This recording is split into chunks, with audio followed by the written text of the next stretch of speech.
Welcome, my Zentangle friends. My name is Emmy, and you're on the Zen with Emmy channel.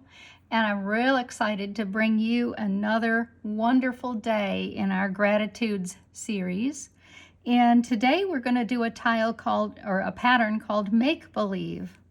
It's by a lady named Susan Moen, and I'll show you her name here in case you want to write it down and look her up. She has a site called the Crystal Cave, and she's in Florida, and she posts quite a few videos and classes and things like that. So if you have a chance, look her up. This will be a real fun one. Today, I am so grateful for so many things, but the fact that I can see in color and really good color is just the biggest treat. Always to be able to see the color around me, and I'm just noticing everything as I'm sitting here enjoying the moment with you and really excited about this. So let's get started with this really sweet pattern. Before I work on this tiny surface, I'm going to work on a Zentangle tile. Looks like this. It's a 3.5 by 3.5, and you can work on any size paper that you have handy. Just grab a piece of paper. I did, because Zentangle does, I put dots, pencil dots in the corner, and then I connected them real wonky style. This pattern can flow as much as you would like. What I'm going to start with is a stick, and then I'm going to aura a stick right next to it. The next thing I'm going to do is come around here with a big loop. Watch how this goes. I love the fact that I can lift my pen at any time. And so I have made a big teardrop loop within this big shape, and I'm going to come right on through, come down like that. You will notice that I am making a 3-leaf clover. And not to say you couldn't make it 4, right? Okay, so the next one I'm going to do is I'm going to come way out, come way around, and when I get to that teardrop, I'm going to lift my pen a minute. And then I'm going to finish it off.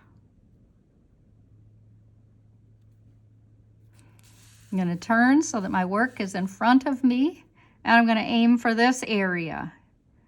So way wide teardrop.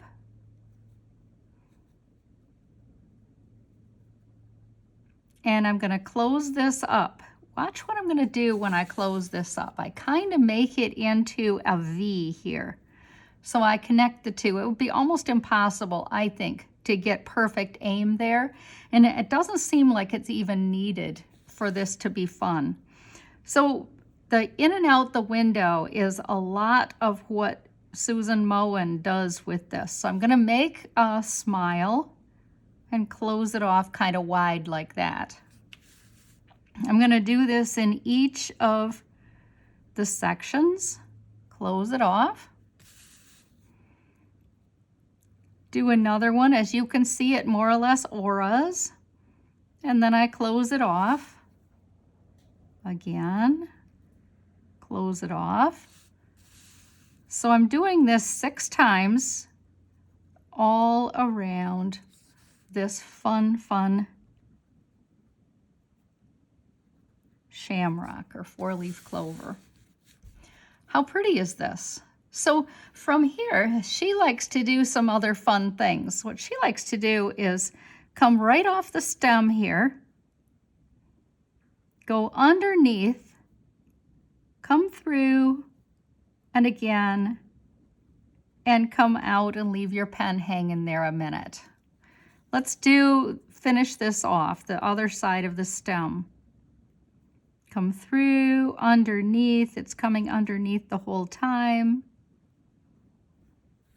How sweet. So I'm going to make this into a fun leaf. And this is a very interesting kind of a pattern. Here, I'm going to close this leaf up. what she suggests is just a big teardrop that really is within and auras around. So I'm going to come through again. I'm going to come off here. Where I touch, I go underneath. And then I'm going to come on down and leave my work right there a minute so that I can finish up what I have going.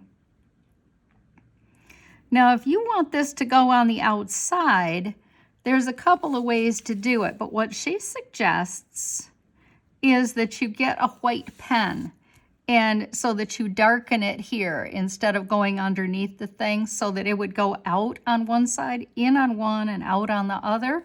Certainly very possible, and that would be very fun too. So I'm going to make another shamrock. And so I'm going to come around. I've got my 2 stems. I'm going to come along wide and make that teardrop.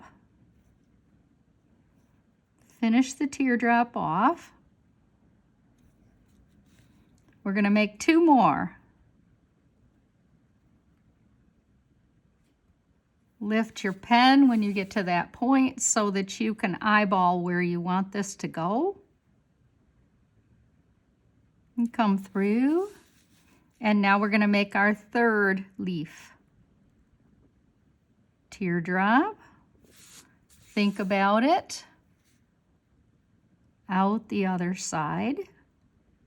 And make this into kind of a bit of a V here. Whatever works. Isn't it fun? I think this is very, very, very fun, and we can do a lot with this. To begin with, what I'd like to do is what she suggests, and she is interested in you doing a lot of thickening. So I'm going to thicken where this meets. I'm going to thicken where, like for instance, I don't really like how that looks, so I'm going to widen it. Make it come out a little bow, and then I'm going to darken. I'm going to do this on the other side, but I don't have that problem there. So I'm going to widen here. I'm going to thicken wherever I feel like I might need a little accent and drama, because that's what this is. Now this, I feel like that's a little small, so I'm going to take advantage of this and widen here.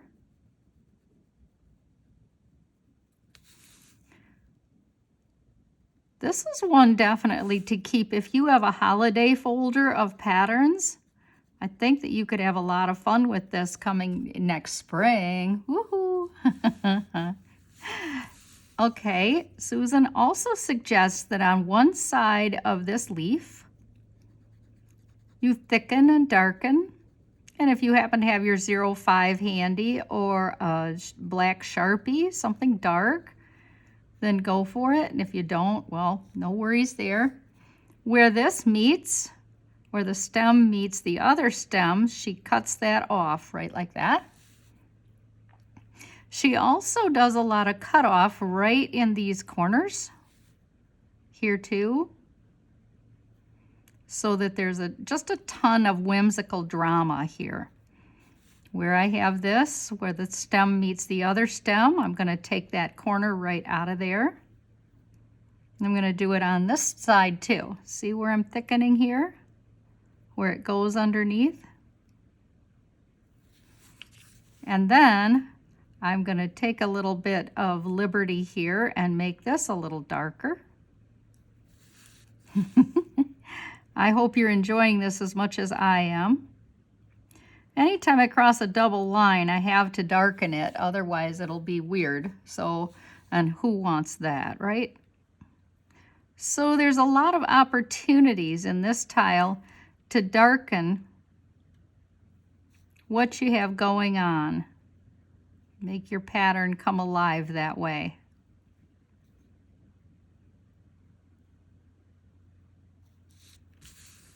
I like that.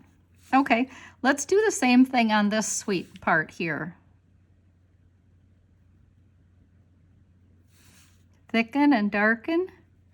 be feather light with your darkening. You don't have to push. The ink will come out real quick on its own. You'll see.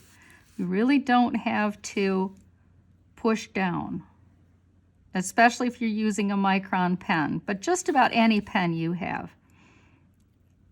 Just work real light and let the pen and the ink come out feather light.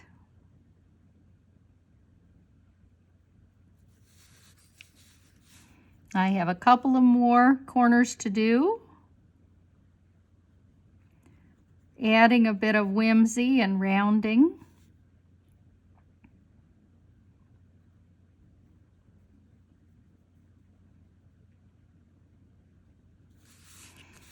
And in here too, where the part of this 4-leaf or 3-leaf clover kind of meets up, I took a corner out of that just because I could, and that makes it, that wonkiness is what creates the fun, I believe, in this pattern.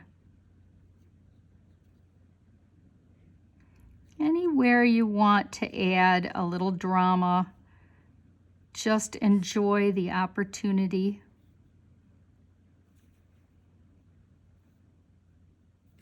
So where this teardrop is, come along here like this.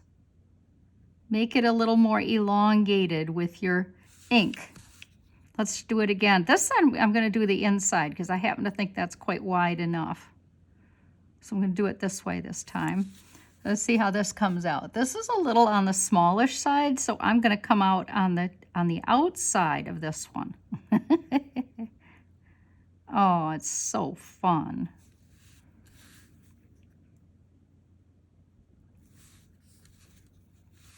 Where I have these 3, I'm going to do the same thing. I'm going to do a little bit of darkening.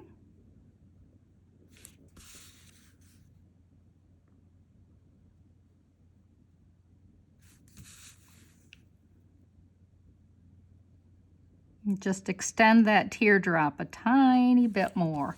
Now this ends up being quite light, so I'm going to thicken it at the bottom. And that's really a lot of what this pattern is about. Like, where can you thicken to create a little more whimsy and wonkiness? I think I would say it that way. So what I'd like to do here is kind of come along here and create a backdrop for this pattern.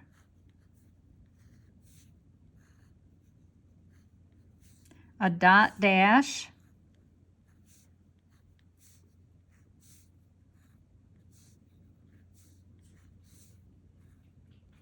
And then we'll get going on some shading for this sweet pattern. And that's about it. It really goes quite quickly. Let's get some shading on here. So shading would be on one side of this leaf. On one side.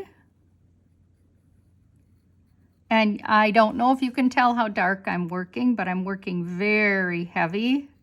I'm palming this pencil, and I want a little whimsy in here at the bottom of these.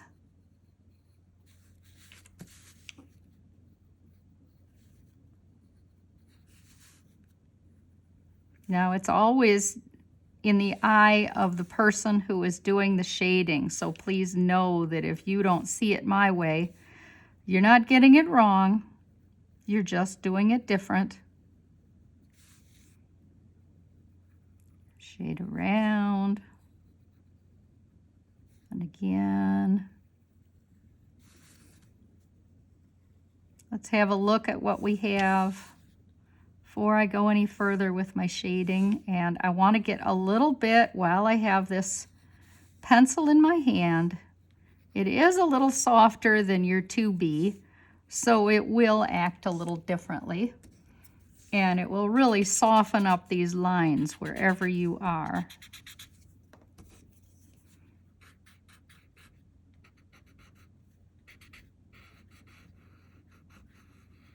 Let it push out like that. You see how I pushed that out?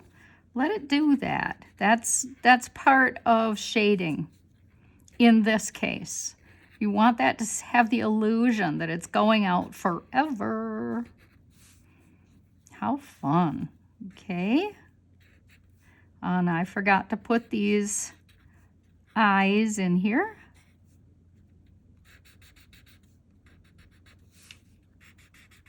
So I need to put them in that one. So luckily I still have my pen handy. Remember, that's an aura, and then close it off like a seed. Aura, and close it off.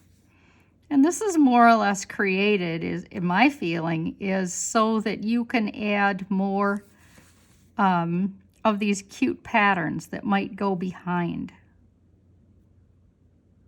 There you go. My goodness.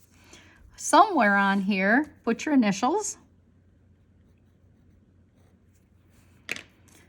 And I need to get a little more shading. I did the shading, I just didn't smudge yet, and smudging is super important.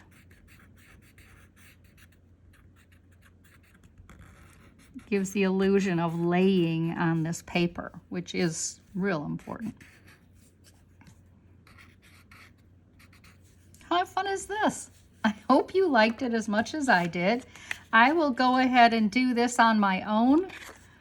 And thank you so much for being here. It was lots of fun today. And please take time to subscribe to the channel if you have a chance. I appreciate it a lot. There's a lot of us, and we're all having a very good time taking care of each other. And go ahead and share if you like what we did today. Thank you. I'm Emmy, and you're on Zen with Emmy. Bye.